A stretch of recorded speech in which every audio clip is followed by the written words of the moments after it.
guys, and welcome to the Healyverse. Today we are back with a tutorial.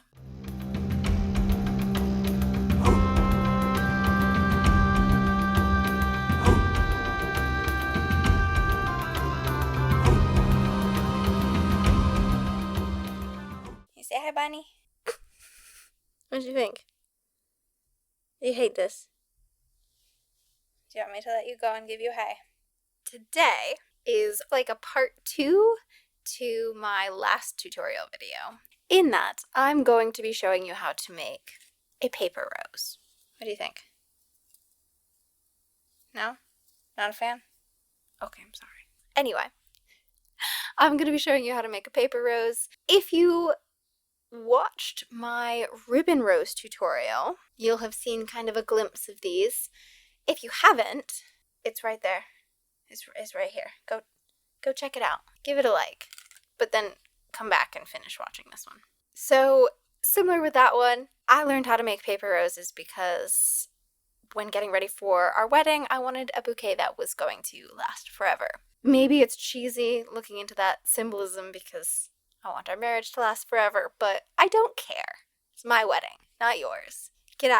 Don't get out of here. Go down and hit like, subscribe, leave a comment if there's anything specific you want to see, if you have any thoughts on improving this, and I hope you enjoy the tutorial. Before I actually get into it, one thing worth noting is what you decide to make the paper roses from. Now for me, it was a very personal choice of what I wanted to use. And I knew from the jump that it had to be pages from Lord of the Rings because Tolkien is huge for me. If you haven't seen any of our other videos, that's important to know. If you've seen our other videos, you should already know how important Tolkien is to me. And so, because I would never desecrate a book, I printed off pages from the Lord of the Rings, maps, and I used those. Now, I've also created a bouquet, and I'll show you that at the end, with sheet music from Thinking Out Loud. If you're trying to make this for your wedding, you can use vows, you can use your first dance song, you can use your walking down the aisle song. Anything that means something to you, go for it. For me, that was Tolkien. So first step really is getting the pages you want to use. Now, one sheet of paper will make one and a little extra full-size rose. So if you're doing them in bulk, I recommend printing off multiple pages. This next first step is technically optional. I didn't want white roses. My dress is white. It was supposed to be the focal point. Plus, I like the aged paper look. So to get that effect, I tea stained my pages. Now, it's super simple. You just brew a cup of tea and put it on the paper.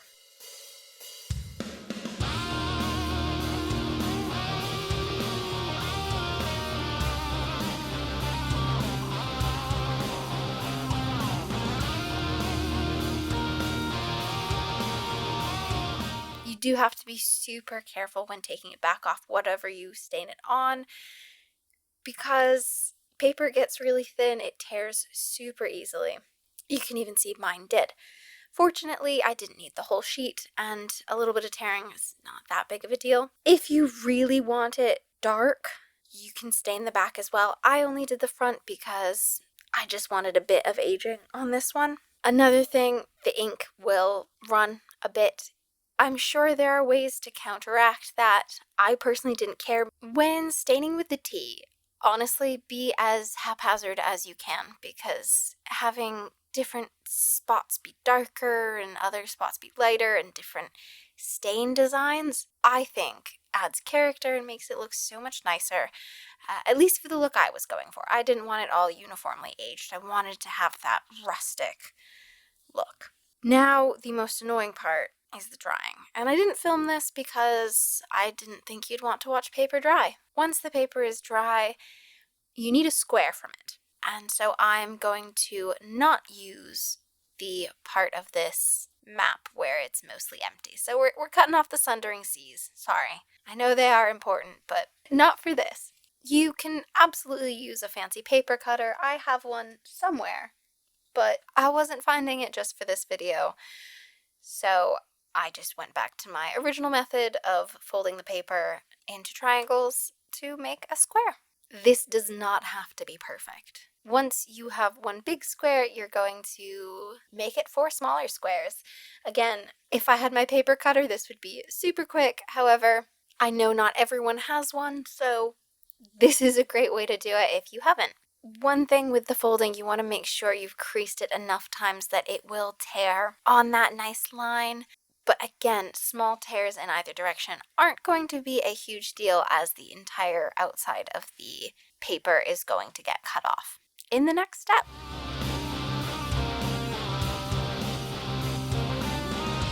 Once you've got your squares, you're going to fold them diagonally several times until you have these adorable little triangles.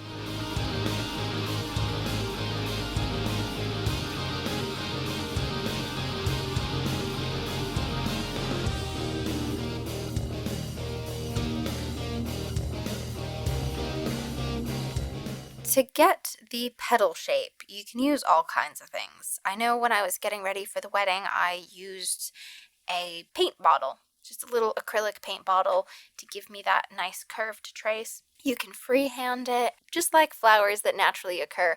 No 2 paper roses need to be exactly the same. No 2 petals on 2 roses need to be exactly the same. So there's a lot of leeway, but I have found that to get the curl, having a more round section definitely helps. Now, in addition to rounding out this section, you're also just going to cut the very, very tip of the center out. You can absolutely cut off more, but it's going to give you a bigger hole. And that is one thing I learned, is that it's very easy to cut off too much. So less is more with this one. Now you can unfold your squares, and they're really starting to look like flowers now. Each flower square should now have 8 distinct sections from your folds, and what you're going to do is, on one, you're going to cut out a single petal. On the next one, you're going to cut out 2, then 3, and then you're going to cut 1 in half. For the 4 petal piece, you're only going to use one of them. The other one is spare, can be used in your next flower, whatever you decide. I found personally, when making these flowers in bulk, that it did end up saving paper in the long run by just hanging on to that. And now the most monotonous part of this whole process is the petal curling. And I just use the stem that I'm going to put them on. You can use a paintbrush, there's so many different things you can use just to get that right curl. And these curls may have been tighter than I initially wanted, but they are fairly easy to relax and manipulate once you've started that curl.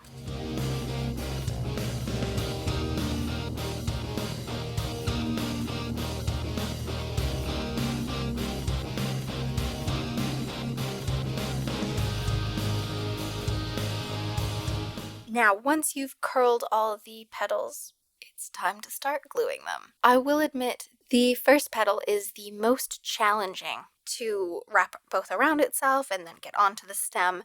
Once you do get that down, everything else is so much easier.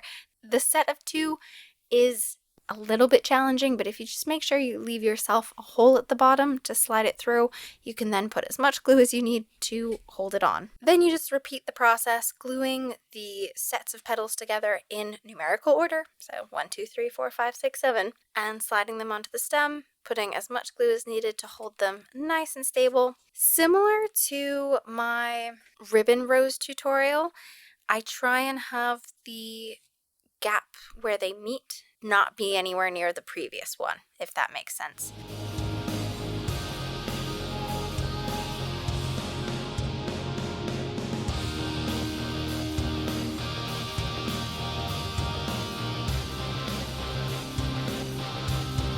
And then you just repeat the process until you've got yourself a finished rose. Now, if you've seen my ribbon rose tutorial, you'll have already seen this bouquet.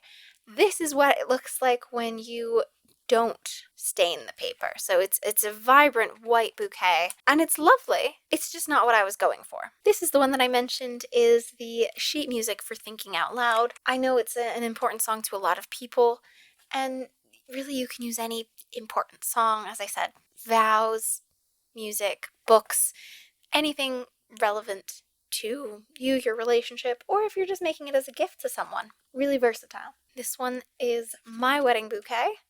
As you can see, I used different ones with text on them. Some have maps, and then blue ribbon roses. You could even, and this idea is courtesy of my husband, you could even use a newspaper from the day you got engaged, something showcasing that date. There are so many different things you could use, whatever is special to you. When I made this, obviously there was a significant scrap left from the page. I didn't let those go to waste either, because you can make mini ones, and I did.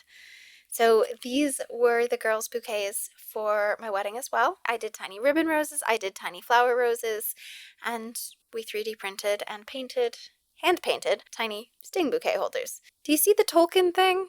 Do you see, sting, Andoril, / Narsil, it doesn't matter because it's the hilt. We did have a Tolkien-esque fantasy medieval themed wedding, so this should check out. Speaking from experience, you can even use comic book pages. Now again, I would not ruin a book, ever, but because my husband loves Spider-Man, I found a Spider-Man comic book page, and I made him his own, perfectly unique, one of a kind, paper rose. If you made it this far in the video, thank you so much for watching. Be sure to go down, hit like, subscribe if you haven't already, turn on notifications so you know when we post.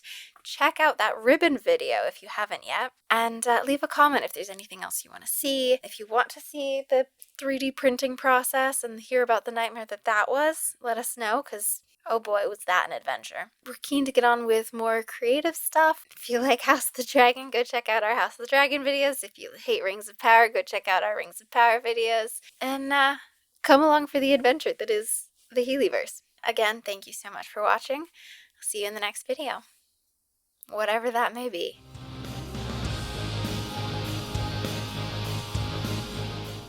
Left from the... What you think? You out of here? She's gone.